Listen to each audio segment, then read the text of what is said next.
राधे राधे भक्तों, जय श्री कृष्णा, जय श्री राधे। भक्तों, आज आप सुनेंगे कीड़ा नगर सींचने की कहानी। हमारे हिंदू धर्म में कई ऐसी कथाएं प्रचलित हैं जिनका सुनना बहुत ही पुण्यदायी होता है। जैसे धरती माता की कथा, सीता माता की नितनेम की कथा, तुलसी सींचने की कथा, केले सींचने की कथा। कई कथाएं हैं जो हमारे हिंदू धर्म में काफ़ी प्रचलित हैं। इन कथाओं को महिलाएं भगवान श्री हरि विष्णु का आशीर्वाद पाने के लिए अपने जीवन काल में एक बार नियम लेकर अवश्य सुने। कहते हैं कि इन कथाओं को नियम लेकर सुनने से घर में कभी कोई भी आर्थिक तंगी का सामना नहीं करना पड़ता। घर में अंधन के भंडारे भर जाते हैं। इन्हीं में से एक है कीड़ा नगरा की कहानी। इन चींटियों में श्री श्री हरि विष्णु का वास होता है, इसलिए हमारे घर में कई जगह कीड़ी नगरा देखने को मिलता है। तो हमें उसी अपनी जगह से कभी नहीं हटाना चाहिए, ना ही कभी वहाँ पर कोई ऐसी चीज़ डालनी चाहिए जिससे उनको हानि पहुँचे। कहते हैं कि ऐसा करने से श्री हरि विष्णु नाराज हो जाते हैं और घर में ईंधन की कमी हो जाती है और हमें अपने कोई भी कार्यों में सफलता प्राप्त नहीं होती। इसलिए चींटियों को कभी भी मारने या भगाने की कोशिश नहीं करनी चाहिए।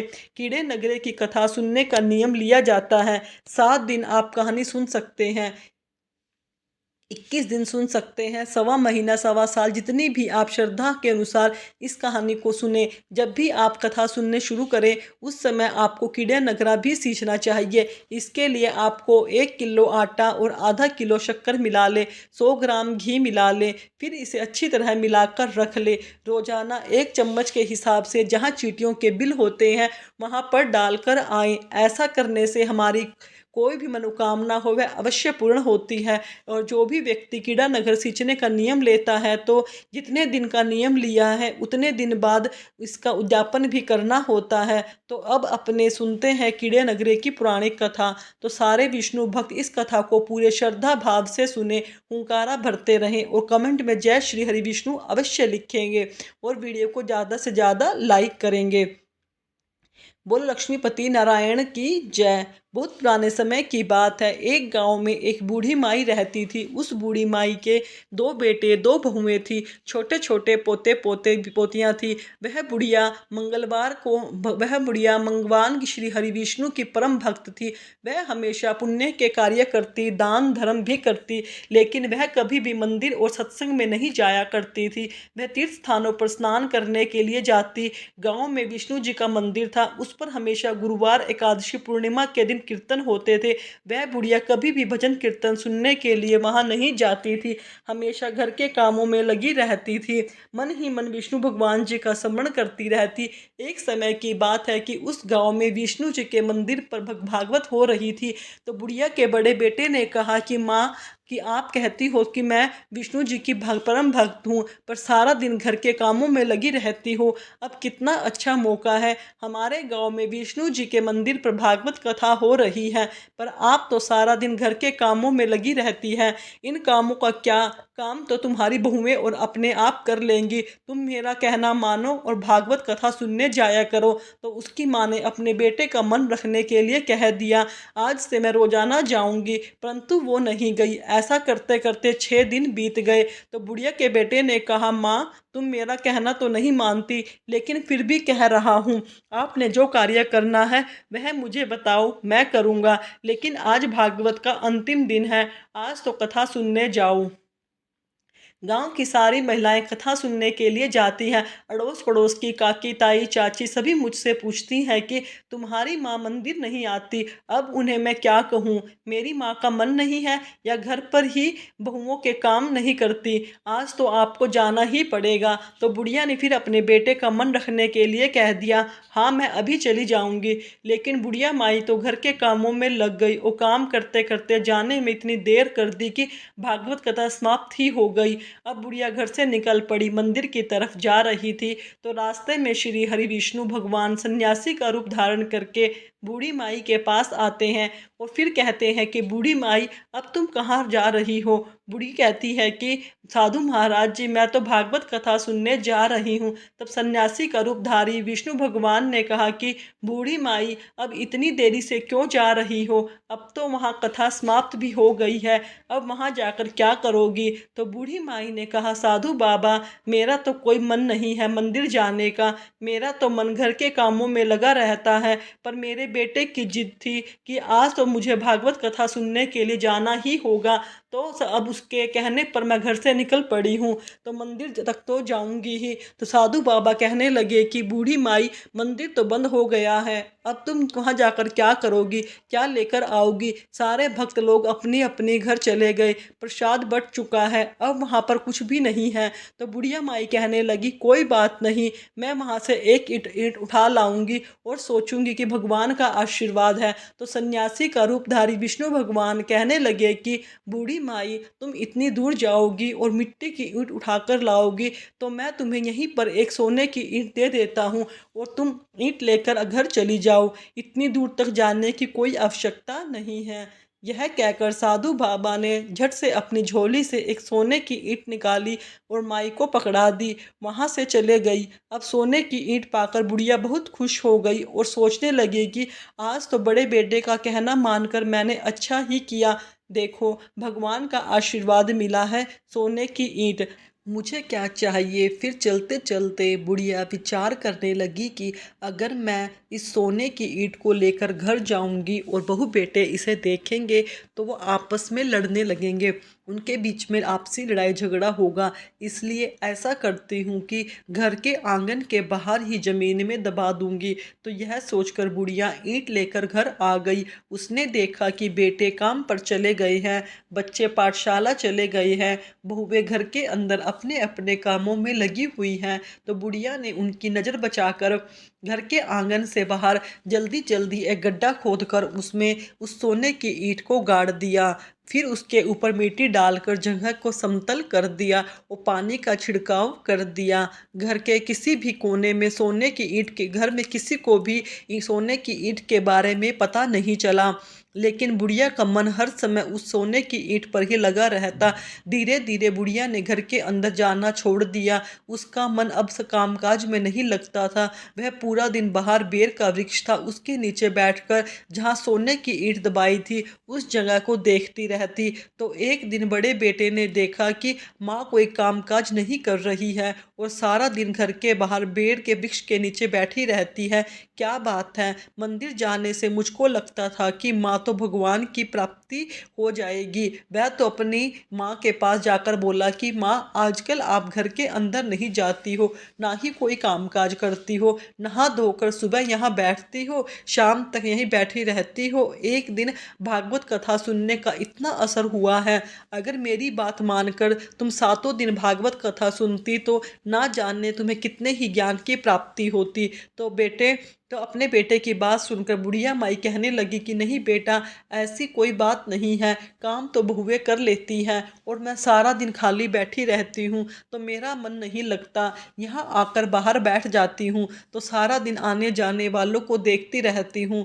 तो मेरा मन भी बहल जाता है। तो बुढ़िया के बेटे ने कहा, कोई बात नहीं माँ, आप यहाँ बैठे भगवान का स्मरण करते रहिए, अब आपके आराम करने के दिन हैं। ऐसा कहकर बुढ़िया का बेटा चला जाता है, पर बुढ़िया की नज़र उस सोने की ईंट पर लगी रहती है। इसी तरह दिन महीनों सालों बीत गए।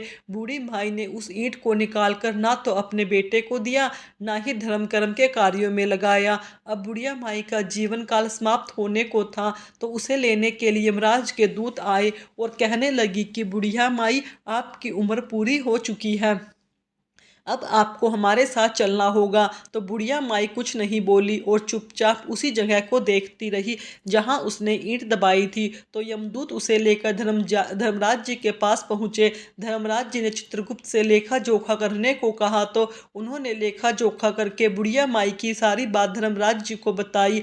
धर्मराज जी ने बुढ़िया माई को कुतिया की योनि दे दी। अब कुतिया बनी बुढ़िया उसी गाँव में आ गई और उसी बेर के वृक्ष के नीचे बैठी उसी जगह को देखती रहती। रहती और रात दिन वहीं पर बैठी रहती। एक दिन बुढ़िया माई की बहू ने बुढ़िया के बेटे से कहा कि एक कुतिया आई है, वह बेर के वृक्ष के नीचे बैठी रहती है और टकटकी लगाकर आंगन के द्वार की ओर देखती रहती है। मैंने उसे रोटियां भी डाल दी, खाने के बाद भी वह जाती नहीं है। वह इस तरह से देखती है तो मुझे डर लगता है कहीं यह बच्चों को ना काट खाए।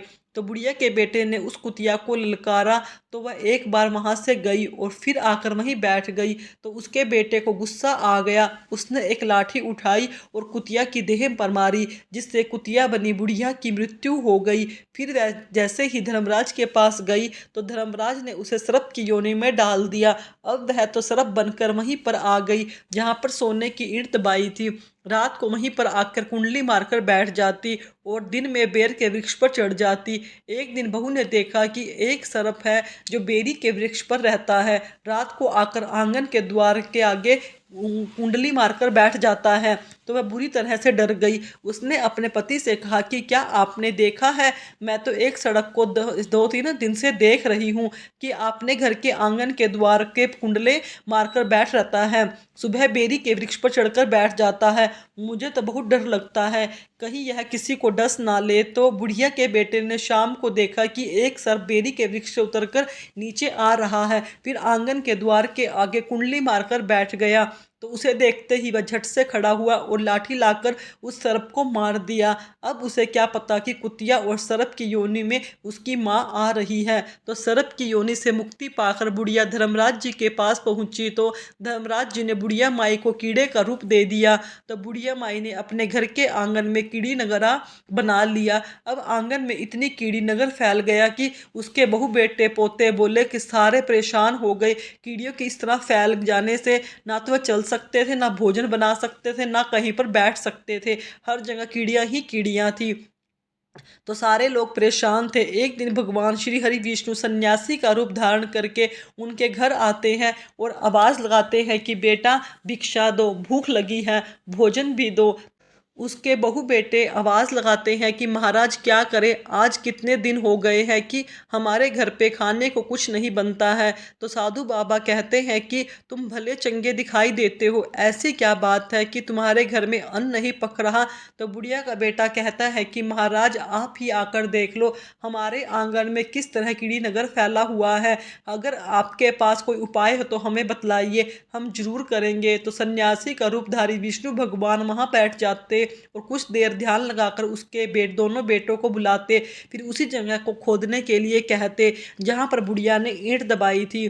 तो सन्यासी बाबा के कहे अनुसार दोनों भाई उस जगह को खोदने लगे तो वहाँ एक सोने की ईंट निकली, एक के बाद एक 28 सोने की ईंटें निकली। तो यह देखकर दोनों बड़े बेटे हैरान हो गए, खुश भी थे और सन्यासी बाबा से कहा बाबा देखो हमारे यहाँ तो सोने की ईंट निकल रही है। तो उन ईंटों को देखकर साधु बाबा ने कहा कि बेटा इन ईंटों से तुम अपनी माँ के नाम से दान पुण्य करना, धर्मशाला बनवाना, स्कूल बनवाना, प्याऊ लगवाना और गौशाला में गौओं के लिए चारे की व्यवस्था करना। अगर तुम इतना करोगे तो कीड़ा नगरा तुम्हारे घर आंगन से अपने आप ही चला जाएगा। तुम दोनों भाई दिन रात चौगनी उनती तरक्की करते रहो। ऐसा कहकर सन्यासी का रूप धारे विष्णु भगवान वहां से चले गए। लेकिन साधु बाबा के जाते ही दोनों भाई आपस में लड़ने झगड़ने लगे, ईंटों को आधा आधा बांट लिया और कहने लगे कि दान तू कर, मैं क्यों करूं, दान तू कर। दोनों भाइयों आपस में किसी न किसी में से बुढ़िया माई के लिए दान पुण्य नहीं किया।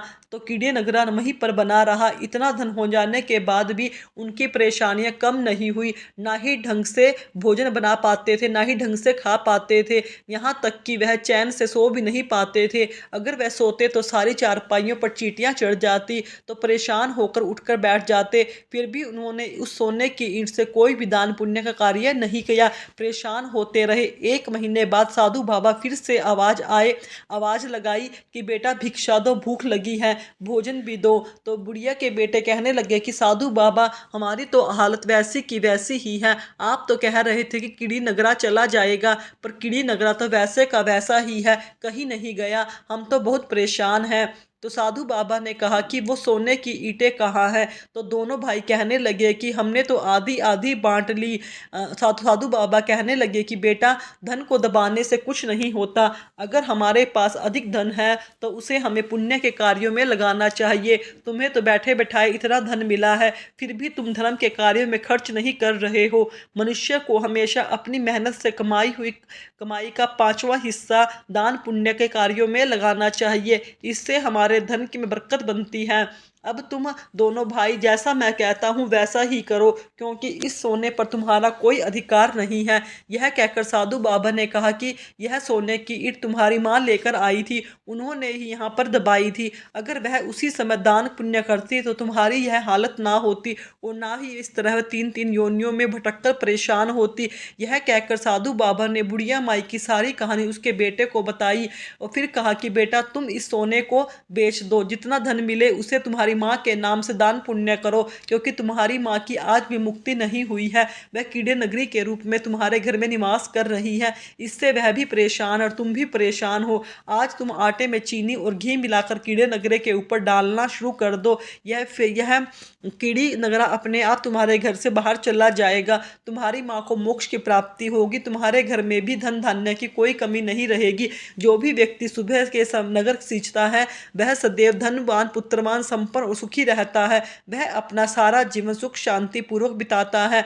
उसके घर में कभी कोई कमी नहीं रहती, ना ही कोई कष्ट आता है। उसका सारा जीवन सर्वदा आनंद से व्यतीत होता है। जो व्यक्ति कीड़ी नगरा सींचता है उसके परिवारजन उसे बहुत ही अधिक स्नेह देते हैं। कीड़ी नगरा प्रतिदिन सींचने से ही, कीड़ी नगरा की इस कहानी को सुनने से मनुष्य का मन दान पुण्य और धर्म के कार्यों में लग जाता है, जिससे उसका जीवन उत्तम हो जाता है।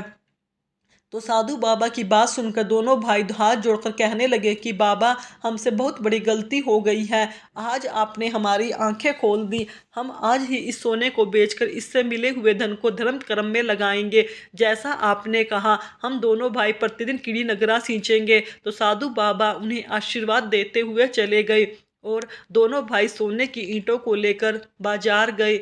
उससे जितना भी धन प्राप्त हुआ उससे कुएं, बावड़ी, मंदिर, धर्मशाला आदि बनवाई। गांव की निर्धन कुंवारी कन्याओं का विवाह भी कराया, जिससे उन्हें सब लोगों की दुआएं मिली और उनका घर दिन दुगनी रात चौगनी उन्नति करने लगा। वह दोनों भाई सब तरह से सुखी और संपन्न हो गए और सोने को दान पुण्य के कार्यों में लगाने लगे। उसकी माँ को मोक्ष मिल गया। वह भी अपने पुत्रों को आशीर्वाद देती हुई स्वर्गलोक को चली गई। कहते हैं कि तभी से कीड़े नगरा सींचने और कथा सुनने की परंपरा चल पड़ी है। विष्णु भगवान जिस तरह आपने बुढ़िया के घर अन्न धन का वास किया, उसी तरह से जो भी कोई आपकी इस कथा को सुने और कीड़ी निगरा जमाए, उसके घर में भी जरूर करना। सुख समृद्धि बनाए रखना, सुख शांति का वास करना, सौभाग्य की वृद्धि करना। प्रेम से बोलो श्री हरि विष्णु की जय हो। कथा सुनकर भक्तों आपको कैसा लगा कमेंट बॉक्स में अवश्य लिखना। साथ ही इस कथा को ज़्यादा से ज़्यादा शेयर करना, लाइक करना। धन्यवाद।